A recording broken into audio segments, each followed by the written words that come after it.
Leader है वो आज तक नहीं आया है पूछने के लिए कि जबरा का हालत क्या है। और आज बोलेगा कि हम लोग 10% में मान के एग्रीमेंट किए हैं, हम लोग तो नहीं मानेंगे। हम लोग निर्जल से भी जवाब मांगते हैं कि वो बोलने वाला कौन है। अगर आपको सही पता है तो हम लोग को सबूत दीजिए।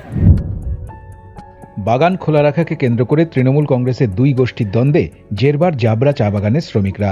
রবিবার আইএনটিটিইউসির দার্জিলিং জেলা সমতলের সভাপতি নির্জল দের বিরুদ্ধে জাবরা চা বাগানের শ্রমিকরা বিক্ষোভ প্রদর্শন করেন। নকশালবাড়ি ব্লকের মনিরাম গ্রাম পঞ্চায়েতের অন্তর্গত জাবরা সংসদটি হল ত্রিহানা চা বাগানের একটি ডিভিশন।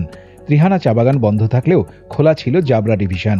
এই জাবরা ডিভিশনের শ্রমিকরা রুটিন মাফিক বাগানে কাজ করতেন, কিন্তু শনিবার এই বাগানের দুজন শ্রমিককে ত্রিহানার ফ্যাক্টরিতে বেধড়ক মারধর করা হয় বলে অভিযোগ জানিয়ে জাবরা চা বাগানে ব্যাপক ক্ষোভের সৃষ্টি হয়েছে।